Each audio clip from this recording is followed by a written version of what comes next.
요한계시록 1장 16절입니다. 그의 오른손에 7별이 있고 그의 입에서 좌우에 날선 검이 나오고 그 얼굴은 해가 힘있게 비치는 것 같더라. 아멘. 그리고 에베소서 6장 17절입니다. 구원의 투구와 성령의 검 곧 하나님의 말씀을 가지라. 아멘. 날로 날로 우리들에게 성령 충만으로 인도하여 주시니 감사합니다. 이명성 강사님, 나 같은 죄인을 이토록 사랑하신 주님 진실로 감사합니다. 반드시 주님과 복음을 위해 이 생명과 영혼을 바치게 하옵소서. 사랑합니다. 정예련 집사님 드렸습니다. 주님, 이 사랑하는 여종들 누구보다 가난하고 어렵습니다. 그러나 감사할 줄 알며 사랑과 그리고 충성을 위하여 목숨이라도 내어놓사오니 받으시옵소서. 그리고 성령으로 인을 치시며 마음껏 주님과 사랑하고 거룩한 복음으로 영혼들을 구원하며 주님께 영광을 돌리게 하시옵소서. 오늘도 이와 같은 사모함으로 주 앞에 엎드려 그 말씀을 앙망하는 모든 하나님의 종들 위에 말씀과 성령으로 응답하시고 또한 주의 권능으로 우리를 그 충성의 곳으로 보내주시옵소서. 예수님 이름으로 기도하옵나이다. 아멘.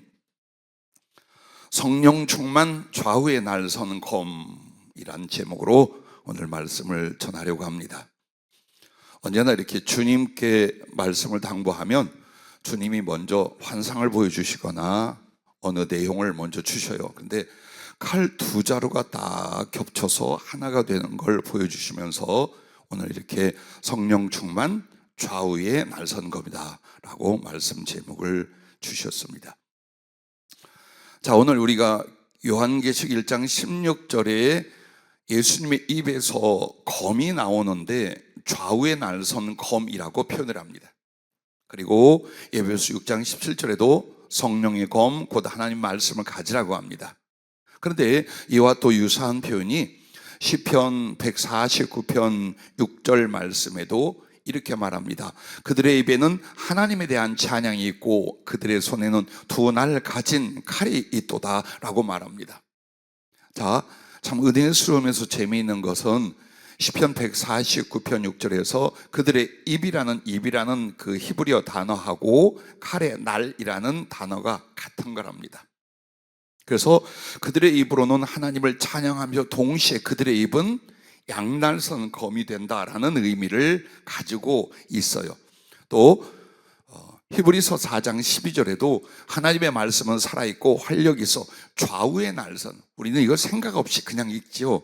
좌우의 날선 어떤 검보다도 예리하여魂과 영과 및 관절과 골수를 찔러 쪼개기까지 하며 또 마음의 생각과 뜻을 판단하나니라고 하면서 하나님 말씀의 그 예리함, 그 절상력을 가리켜서 좌우의 날선 혹은 두 날 가진 이렇게 표현을 하고 있습니다.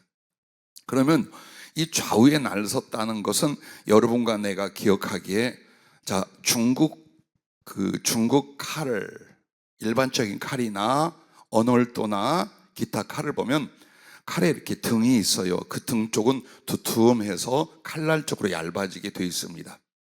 자, 우리 그 조선검도 역시 칼 등이 있고 한쪽에 날이 서 있습니다. 일본도도 그와 같고, 그리고 굉장히 많은 나라들의 그 전통적인 검을 보면 거의가 다 칼 등이 있고 날 등이 있고 칼 날이 있어요. 그런데 로마에서 썼던 검, 물론 그게 로마만 쓴 건 아니겠지만 거기는 양쪽으로 칼날을 만들었어요. 자, 예를 들어서 왜 그렇게 칼을 만드느냐? 기동력 때문이에요.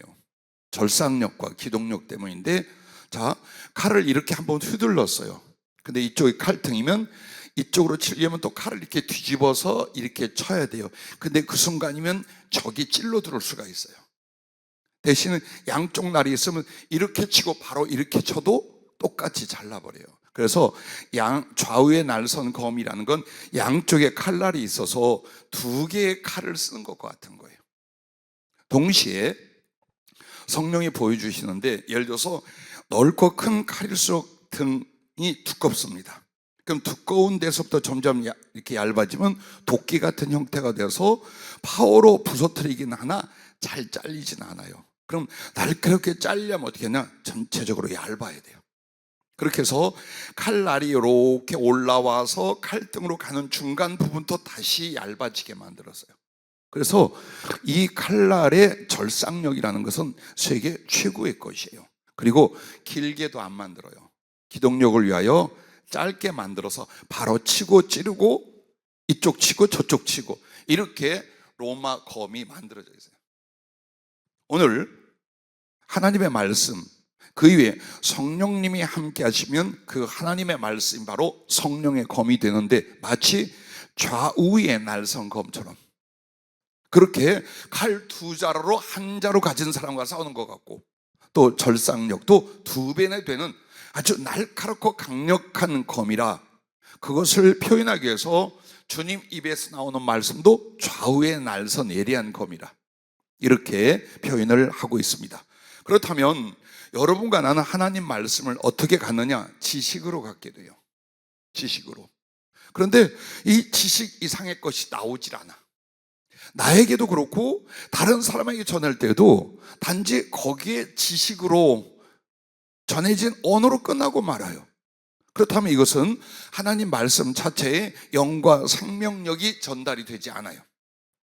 혹은 사람을 깨우치고 뉘우치게도 못 만들어요. 깨닫게 하고 위로하고 혹은 사랑과 충성을 위하여 일어나게도 못해요. 그럼 어떻게 되느냐? 그 말씀의 지식에 성령이 함께 하셔야 됩니다. 할렐루야. 그런데 그 말씀에 성령을 갖다 붙여주진 않아요. 말씀 자체의 성령은 누가? 성령을 받은 사람만이 그 성령으로 그 말씀을 사용할 수 있게 하는 거예요.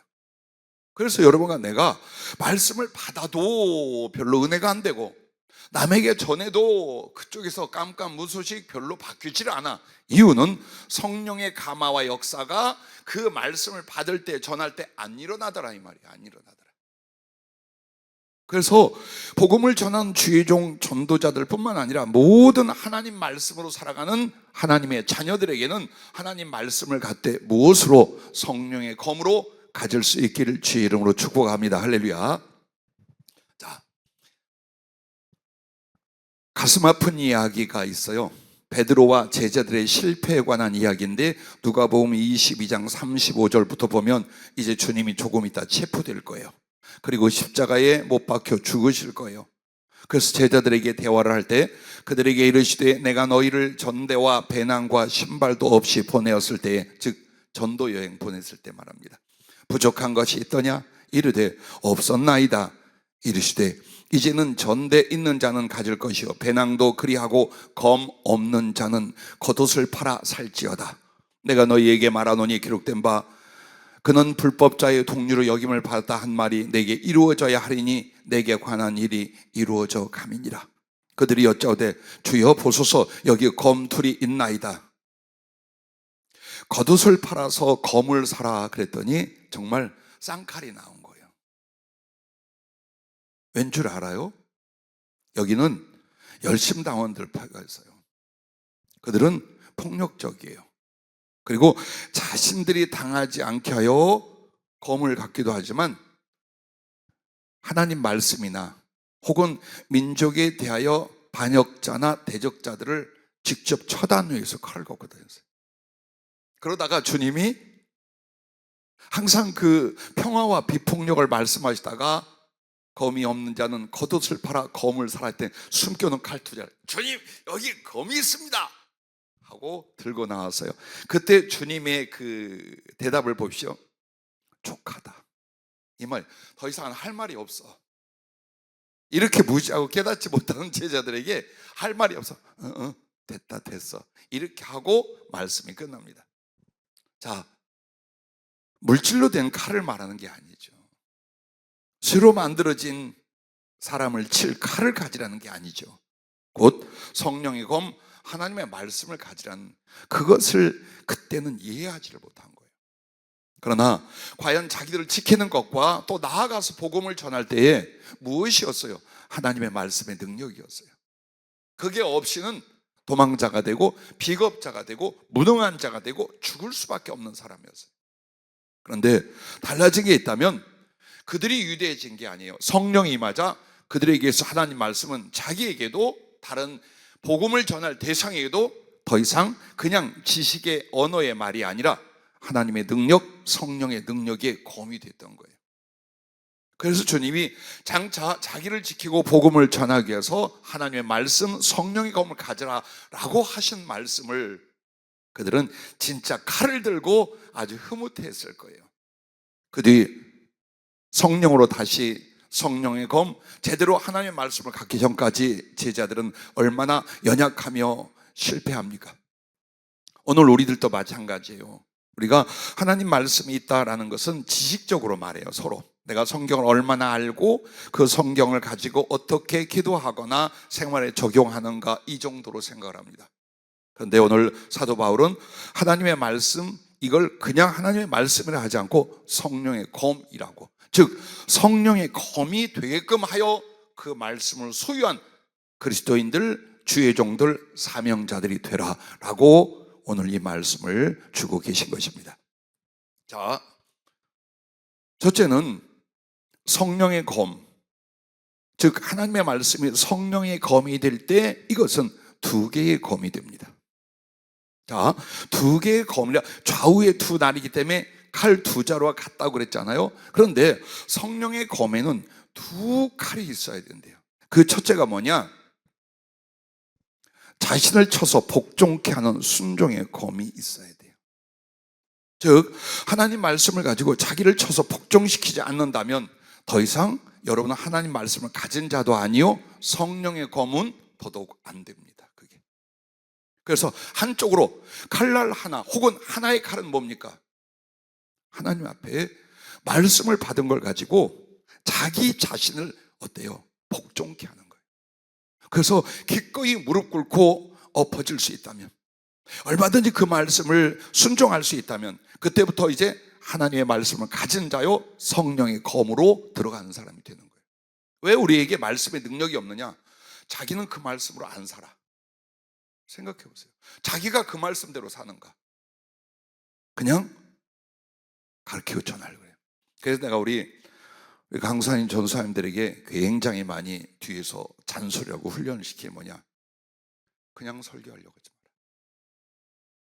마라. 여러 곳에서 좋은 표현들, 문맥들 혹은 주석들, 참고서들, 간증지 얼마든지 있어요. 여러분은 문장을 잘 만들어낼 수 있어요. 그러나 거기에는 여러분의 심령과 영혼이 없어요. 그럼 나의 심령과 영혼이 없다는 거 뭐냐? 내가 이 말씀을 내 안에서 어때요? 먼저 거쳐야 돼요. 깨질 거 깨지고, 복종할 거 복종하고, 순종할 거 순종하고, 사랑할 거 사랑하고, 그래서 그 말씀이 내 안에서 성숙되고 익혀진 걸로 나가서 설교를 해라.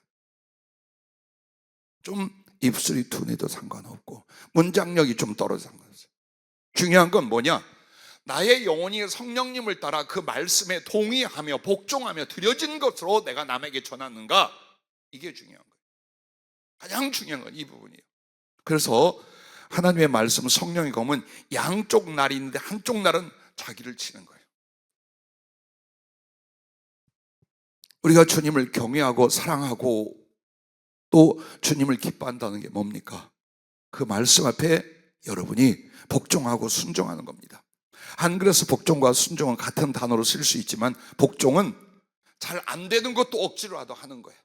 순종은 기쁘게 자원해서 하는 거예요. 그래서 여러분이 하나님 말씀을 받고 공부하고 설교를 듣고 하면서 여러분의 그 말씀을 나의 것으로 만들려면 그 말씀을 가지고 자기를 쳐라. 자기를 깨우치고 변화시키고 거꾸로 들여라. 그렇게 해서 여러분은 기도와 순종의 의지로 자기를 만들어가는 거예요. 즉, 그 순종의 삶으로 들어가기 전에 뭐가 먼저 있어야 돼요? 순종의 의지가 먼저 일어나요. 순종의 의지. 그래서 여러분은 하나님 말씀 딱 들으면 튕겨나가거나 판단이 아니에요. 적극적으로 그 말씀을 아멘하며 이 말씀으로 나의 마음과 생각과 삶을 조절하고 거꾸로 드리고 다시 재생산할 수 있는 그 일이 여러분에게 기도 속에서 생활 속에서 일어나요. 아무리 사랑 말하면 뭐 할 거예요? 사랑이 그 속에 없고 사랑을 실천하지 않는데 머리만 계산을 하면서 이익이 뭔지, 자존심이 뭔지, 내가 더 어떻게 손해를 덜 보는지 이렇게 하면 신앙생활을 하는 거예요. 그러니 하나님 말씀 중에 말씀인 서로 사랑하라는 것, 마음을 다하고 목숨을 다하고 힘을 다하여 주 너희 하나님을 사랑하고, 둘째는 이와 같은 네 이웃을 네 몸같이 사랑하라는 말씀 다 뭉개버리고 사는 거예요. 근데 그 말씀이 여러분과 나에게 무슨 능력이 일어날 것 같아요? 절대로 우리 주님은 이기적이거나 위선적인 그 사람을 만들어내려고 안 해요. 빨리 깨지고 부서지게 뭡니까? 말씀을 남에게 전하고 응용하기 전에 내가 그 말씀 앞에 항복하고 깨지고 부서져야만 된다. 그래야 내가 하나님 말씀을 영접하고 내 안에 말씀이 계시게 하며 나는 하나님 말씀을 가진 자가 된다는 거예요.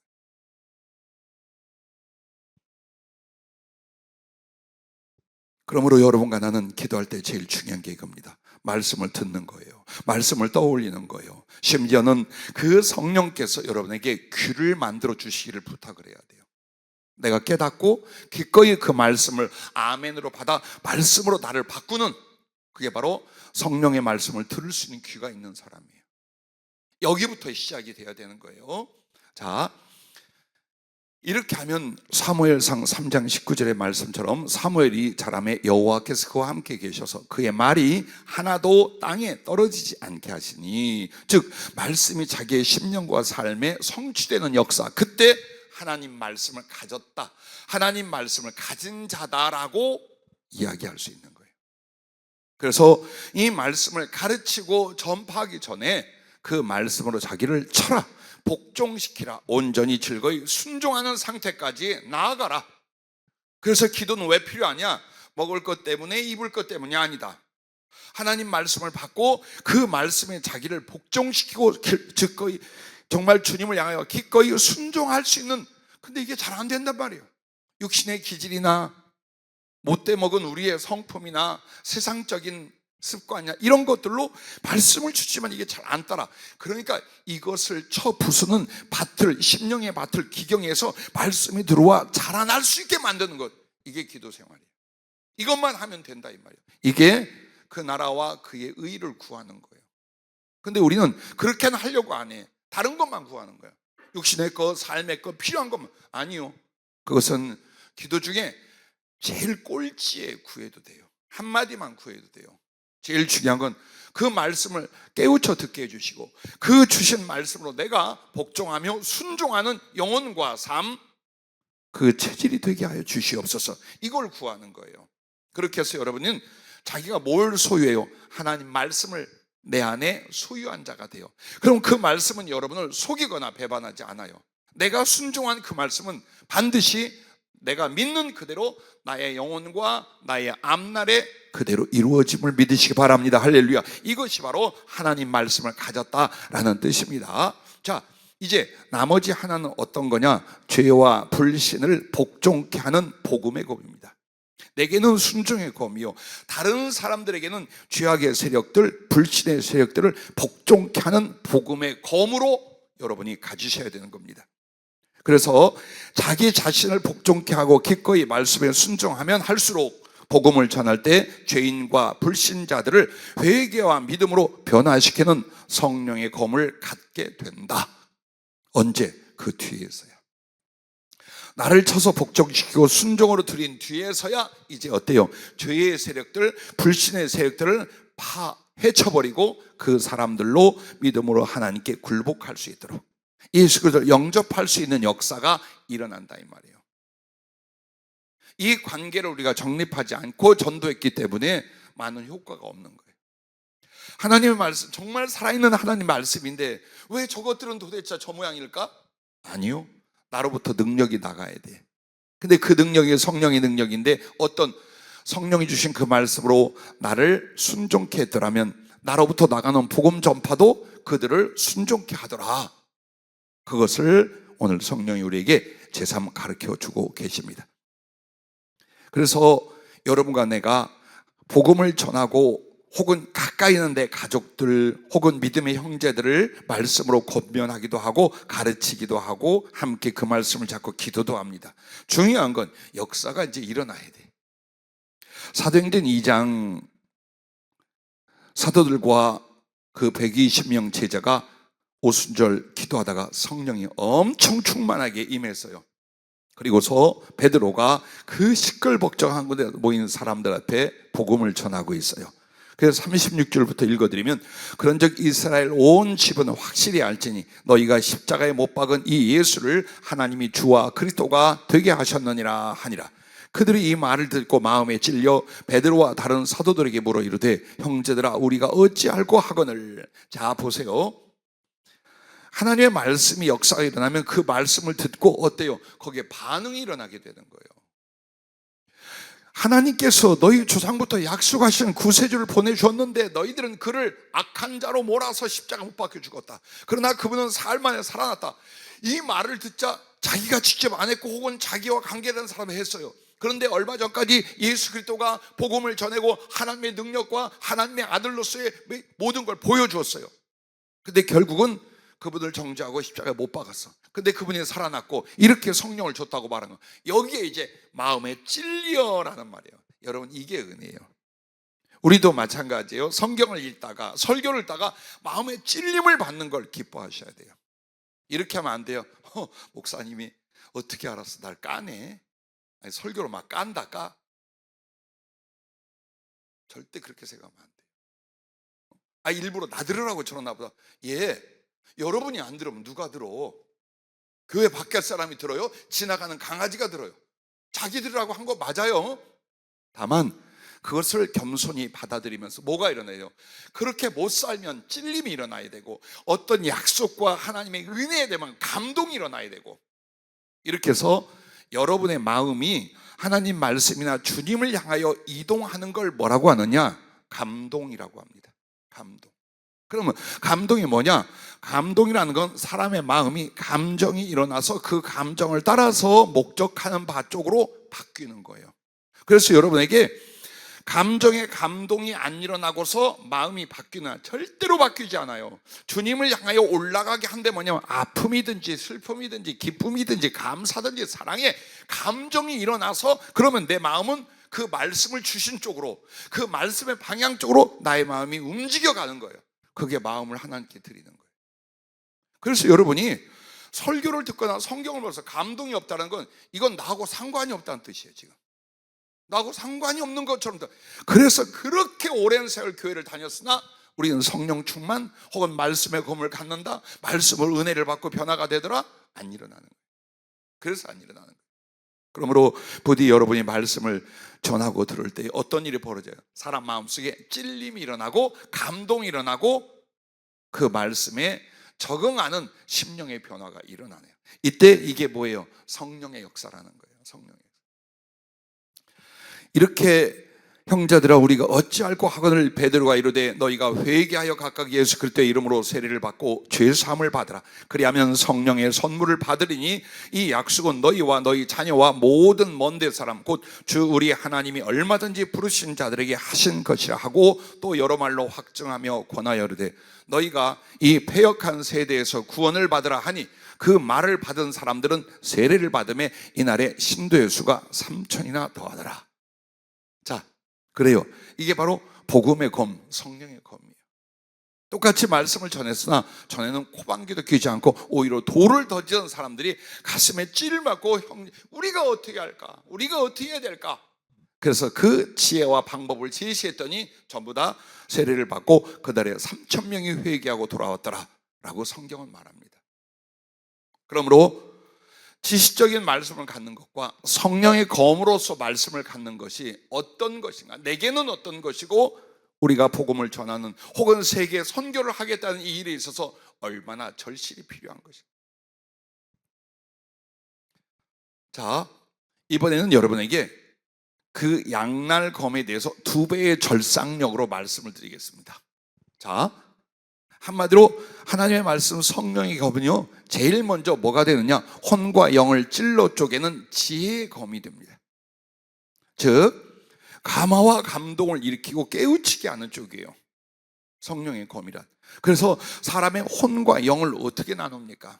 혼이란 영이란 말도 사실은 부정확해요. 영혼 안에 혼적인 요소, 영적인 요소가 다 있어요. 그럼 그것을 굳이 구별한다면 이런 말이에요. 혼이라고 하는 것은 사람의 마음과 인지력 안에 있는 것들, 그러면 영이라는 것, 영혼이라는 건 뭐냐? 이것을 포함한 내가 알지 못하는 더 깊은 것들이 있어요. 그래서 여러분이 지각의 영혼을 보세요. 지각의 단계가 있어요. 그 다음에 그 속에 사랑의 단계가 있어요. 그리고 그 속에 더 들어가면 생명의 단계가 있어요. 영혼은 이렇게 구성이 돼요. 근데 이것을 굳이 이 생명의 단계는 뭐냐? 바로 지각을 통하여 하나님 말씀을 여러분이 받아요.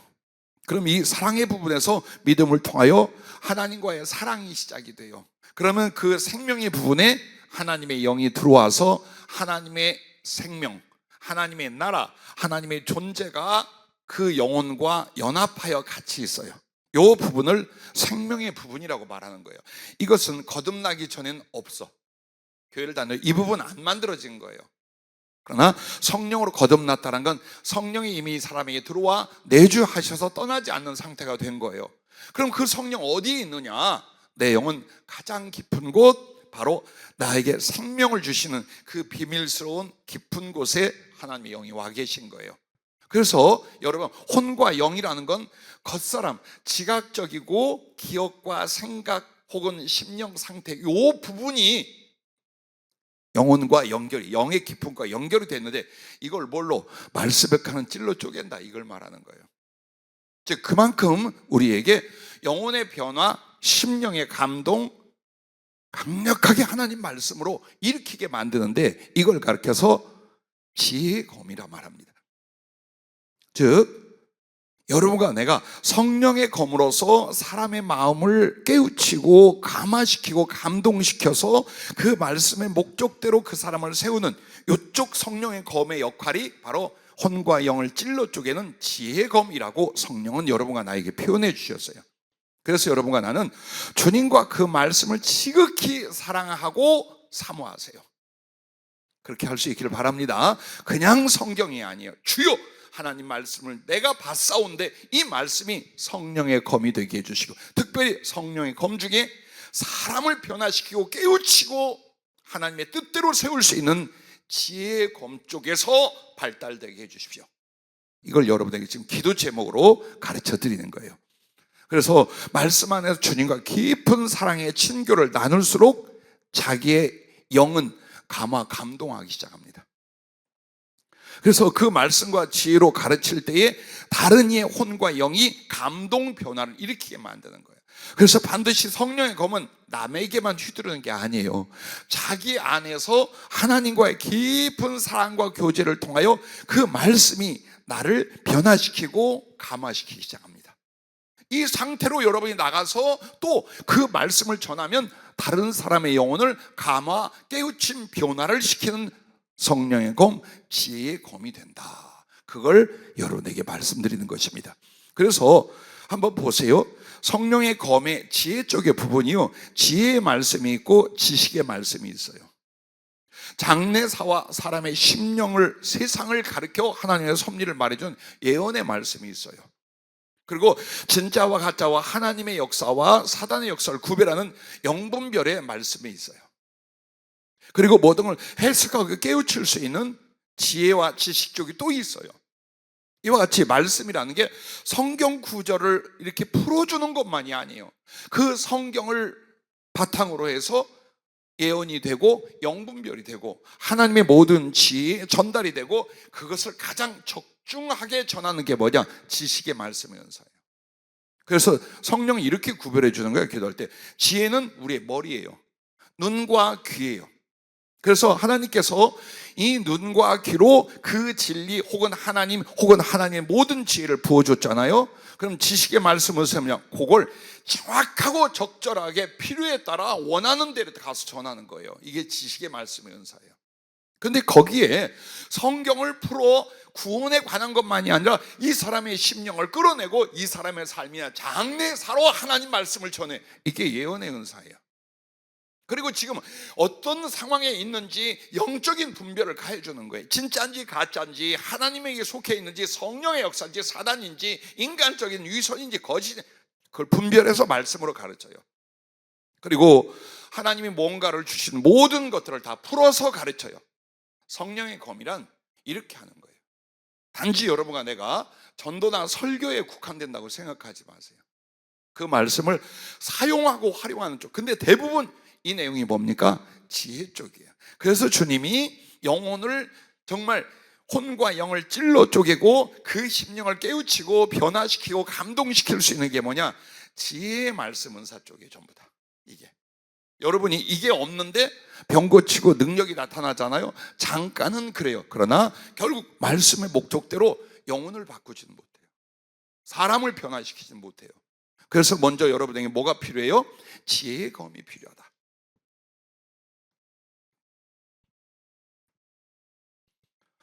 주님이 부활하신 뒤에 누가복음 24장 31절에 보면 엠마오로 가던 제자들, 낙심해서 가던 제자들 주님 만났잖아요. 몰라봤어요. 눈이 어두워 몰라봤어요. 근데 주님이 떡을 떼어주셨어요. 그러자 그들의 눈이 밝아져서 그인 줄, 즉 예수님인 줄 알아보더니 예수는 그들에게 보이지 아니하신지라. 그들이 서로 말하되 길에서 우리에게 말씀하시고 우리에게 성경을 풀어주실 때에 우리 속에서 마음이 뜨겁지 않냐. 다른 말로 하면 우리들의 마음이 불타지 않더냐. 예, 이렇게 되는 거예요. 성령의 검, 지혜의 말씀이라는 건 바로 그 사람이 들을 때 분명히 깨달아 알는데 심령의 변화가 일어나게 만든다. 심령이 위로면 위로, 회개면 회개, 믿으면 믿음, 사랑이면 사랑, 순종이면 순종에 대한 변화가 일어나게 만드는 거예요. 그것이 우리 목사님들과 우리 모든 사명자들과 우리 성도님들의 말씀이 될 수 있기를 주의 이름으로 축복합니다. 자, 그리고 부활하시고 제자들에게 왔는데 그들이 잘 안 믿어. 그러자 이에 그들의 마음을 열어 성경을 깨닫게 하시고 예수님도 성경을 가르쳤어요.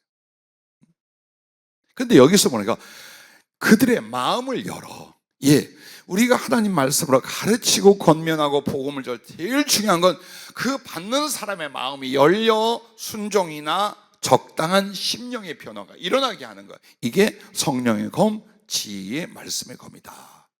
이걸 성경에 예를 들어 말씀을 드려요.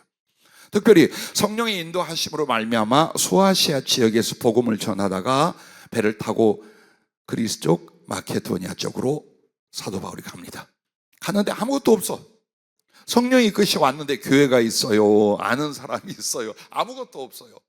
그래서 안식일 날 기도할 곳이 있는가 해서 기도하러 가다가 거기서 누구를 두아디라시에 있는 자색 옷감 장사로서 하나님을 섬기는 루디아라 하는 한 여자가 말을 듣고 있을 때 주께서 그 마음을 열어 바울의 말을 따르게 하신지라. 이거예요. 그 사람의 마음을 열어. 그 사람이 달게 받게 하고 순종하게 하고 함께 할 수 있게 만드는 거예요. 뭘로? 말씀 좀 전했는데, 뭔가 성령의 지시를 좀 전했는데 사람이 바뀌어. 이게 우리들에게 얼마나 필요한가 보세요. 이게 복음을 전할 때, 선교를 할 때, 사업을 할 때, 공부를 할 때, 개인 관계를 가질 때 어때요? 전부 다 이게 필요한 거예요. 생각하면 여러분은 성령의 검으니까 전부 다 선교제 가서 설교를 할 때 전달 그것만 해요. 여러분은 하나님의 사람으로 하나님의 일을 한데 어때요? 사업을 하잖아요, 직장을 다니잖아요, 공부하고 인간관계를 갖잖아요. 그 속에서 여러분은 얼마든지 성령의 검으로서 하나님의 지혜 말씀들을 나눌 수 있잖아요. 근데 효과가 다르더라. 어마어마하게 다르더라 이 말이에요. 자,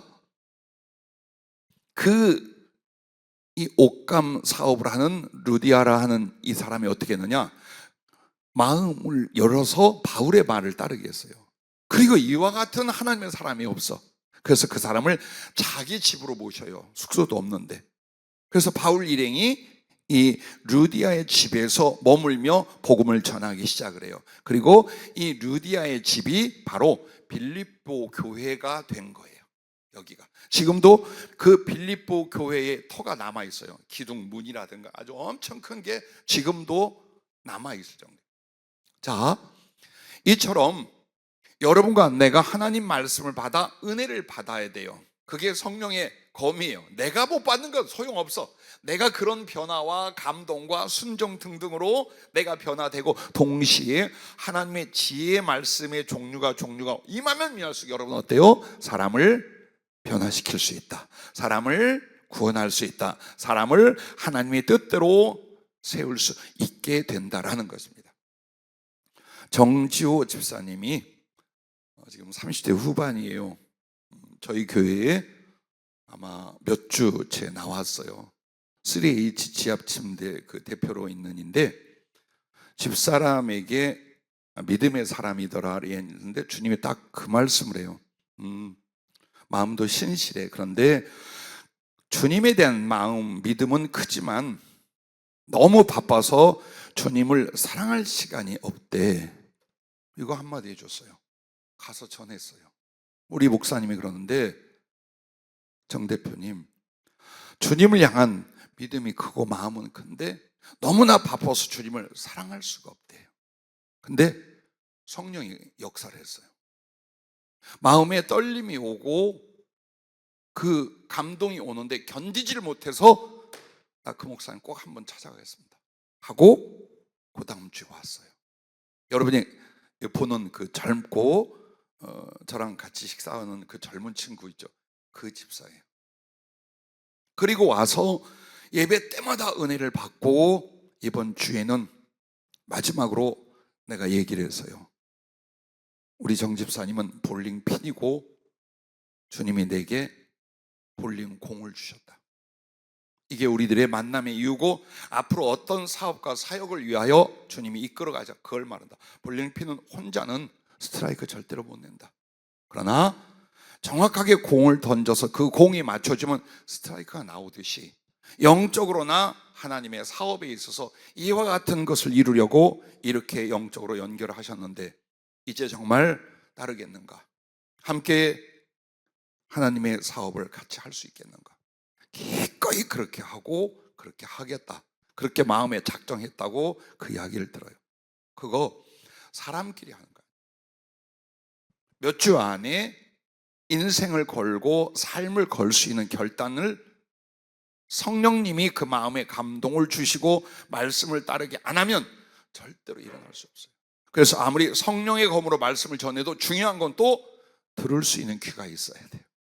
아무리 여러분이 많은 지혜나 성령을 받고 말씀을 전하고 복음을 전한다고 사람이 다 바뀌는 건 아니에요. 그래서 우리가 기도할 때에 이 복음을 전할 때에 들을 수 있는 귀, 성령의 말씀을 들을 수 있는 귀를 그들에게 주시옵소서 하고 여러분도 기도할 수 있기를 바랍니다. 자, 이렇게 혼과 영과 영을 찔러 쪼개는 지혜검, 감화 감동을 준 지혜검이 성령의 검의 한 기능이라면, 또 하나는 뭐냐? 성령의 나타남, 즉 표적으로 증거하는 능력의 검입니다. 여러분이 지혜 말씀을 받고 이제 지혜 검이 만들어져 간다고 합시다. 그때에 더 기도하고 복음 전파에 충성으로 간다면 한쪽 날을 마저 세우게 되는 거예요. 그래서 양날, 좌우의 날선 검을 만드는 거예요.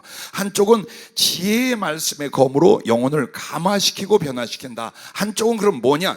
이젠 성령의 나타남과 능력으로 이 전한 말씀에 대한 표적과 기사가 나타나게 만드는 거예요. 아무도 말 못하고, 더군다나 악한 세력들은 거꾸로져서 절대로 사람의 마음을 미혹하거나 불신으로 이끌어갈 수 없게 만드는 거예요.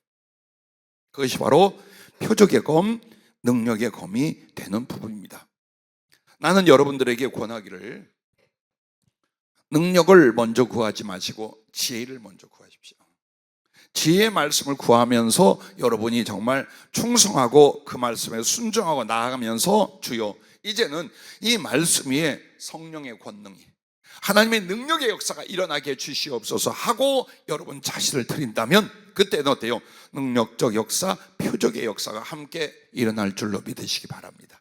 물론 두 가지 다 함께 기도하면 안 돼요? 괜찮아요. 그러나 마음속에는 지혜가 먼저 있어야 돼요. 왜? 그 지혜는 말씀 자체의 모든 것과 깊이에요. 그리고 나서 감화할 수 있어요.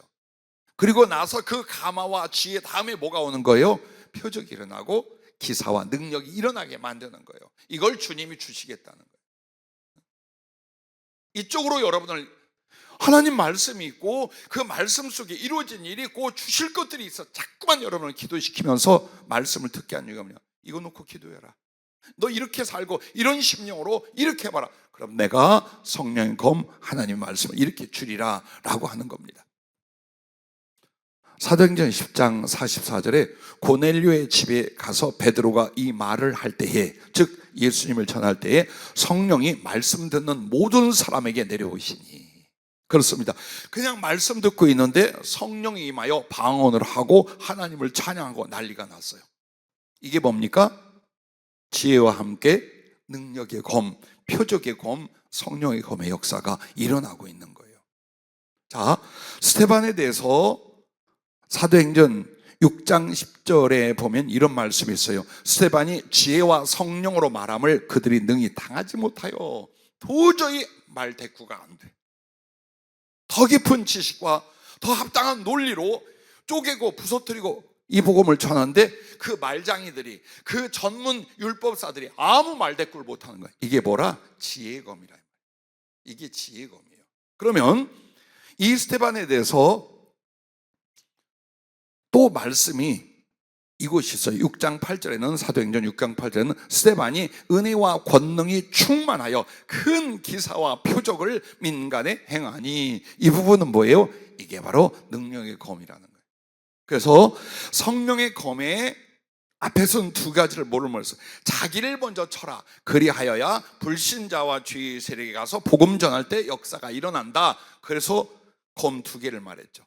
그 다음에 양날로서 효과와 역사에 대해서는 지혜의 검을 만들고, 그 다음에 어때요? 능력 표적의 검을 함께 만들어라. 왜? 그렇게 주시거든. 그렇게 주시는 거예요. 그래서 여러분 생각에 나는 평신도요, 나는 목사도 아니요, 나는 뭐 선교까지 아니요. 앞에 말씀드렸잖아요. 우리 활동의 작은 범위 안에서 성령의 검은 얼마나 효과적인지 몰라요. 주님의 일을 이루는 것, 주님의 말씀으로 영혼을 위로하거나 살려내는 것에 아주 강력한 효과를 가져요. 그래서 평생의 말씀으로 살고 나아가 그 말씀을 전하고 이루려는 모든 하나님의 자녀들은 어떻게 돼요? 하나님 말씀을 갖되 성령의 검으로 가질 수 있기를 바랍니다. 몸이 썩 좋지는 않지만 이제 밤새 와서 기도하고 말씀한 우리 김영환 전사님, 또 우리 김경자 집사님, 이 두 분은요, 우리 교회 오시기 약 2달 전에 성령의 예언이 있었어요. 그 말씀이 뭐냐? 굉장히 순진하면서도 사명을 가진, 그리고 너를 지극히 존경하고 따라 와서 말씀으로 양육되고 성령으로 양육되어서 앞으로 사역에 파송할 두 사람이 올 것이다 그래요. 그래서 같이 기도하는 식구들에게 이런 분들이 온대 하고 미리 가르쳐 줬어요. 우리 정화숙 권사님 애썼죠. 두 분이 왔어요. 그리고 첫날 대면을 주님이 바로 이들이다 그러죠. 자, 하나님 말씀은 어떻게 역사하는가를 여러분한테 그 간증을 하는 거예요. 단지 설교만이 아니에요. 앞으로 되어질 일을 말씀을 줘요.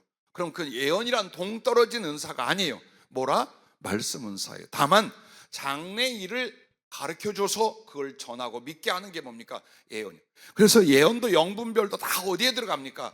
말씀 은사 속에 들어가는 거예요. 그거는. 그렇게 해서 주님은 정말로 두 분을 만나게 하고 말씀으로 두 분이 큰 은혜를 받게, 그리고 성령이 강력하게 임하기죠. 그게 뭐예요? 그게 표적이에요. 그게 표적이에요.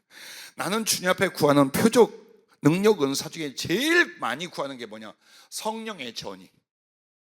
내가 복음을 전하거나 손을 대어 기도할 때 병도 고쳐지고 귀신도 쫓아내고 기적이 일어나는 거 좋지만 제일 먼저 일어나는 건 성령이 그에게 임하게 해주시옵소서. 왜? 그리고 나면 다 돼. 그렇죠? 그리고 나면 다 되는 거예요. 그래서 여러분들이 환상을 본다, 은혜를 받았다, 주의 말씀을 듣다, 전부 다 이게 뭔 줄 압니까?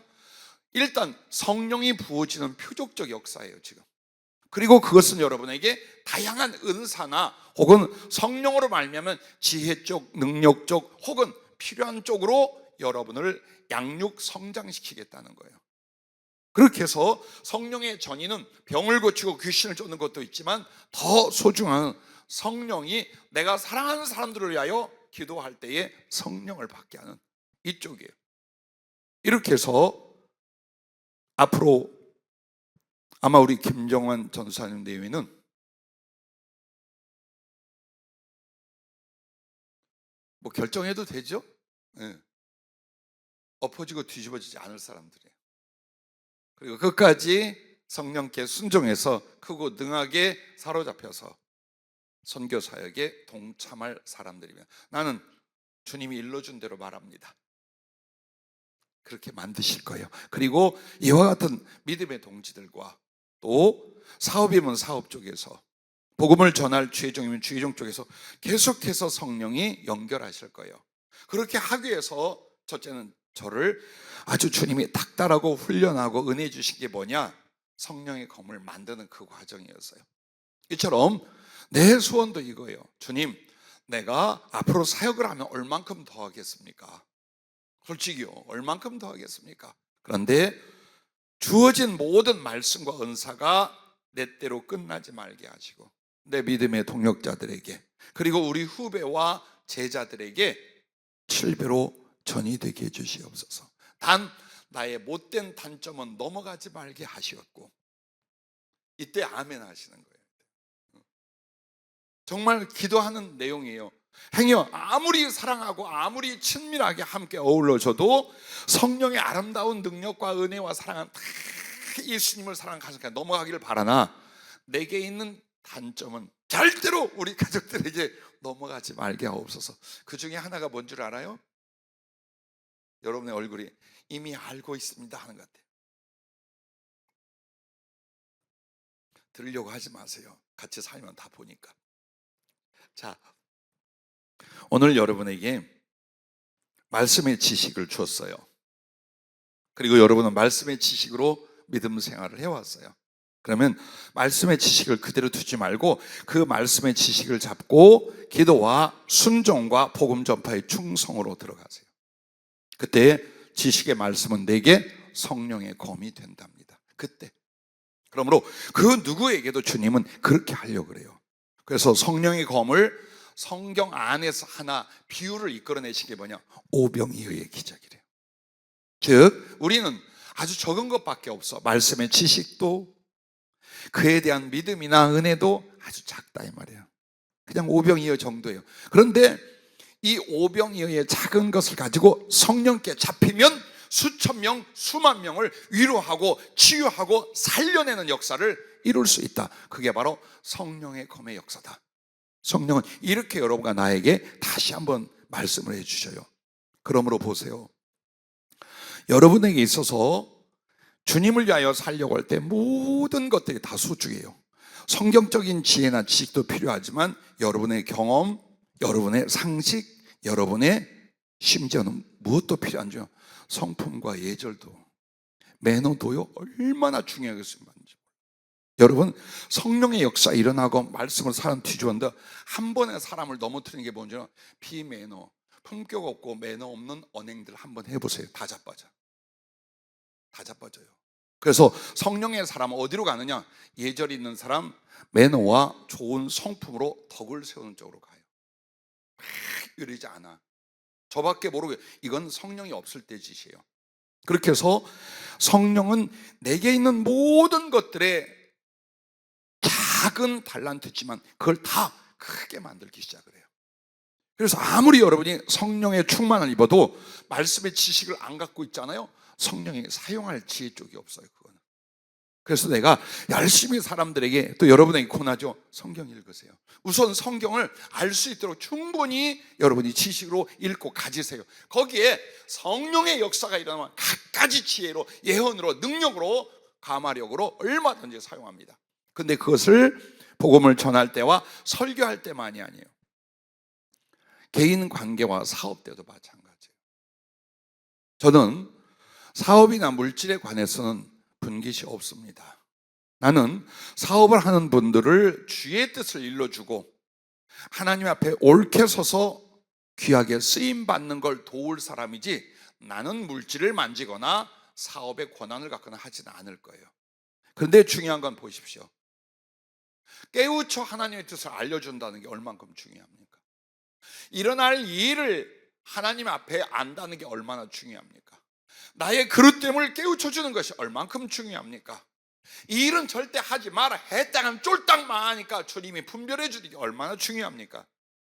사업에도 성령의 지혜의 말씀이요 어떻게 사용되는가 보십시오. 아마도 이쪽으로 많은 그 만남과 상담을 안 해본 분들은 어떤 건지 잘 모를 수도 있어요. 그냥 얼핏 그런가 보다. 그러나 오랫동안 함께 하신 분들은 알아요.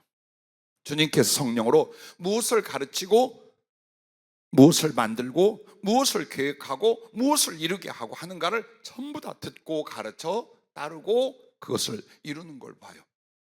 그래서 여러분들에게 사업을 하는 사람에게도 뭐가 필요합니까? 성령의 검이 필요한 거예요.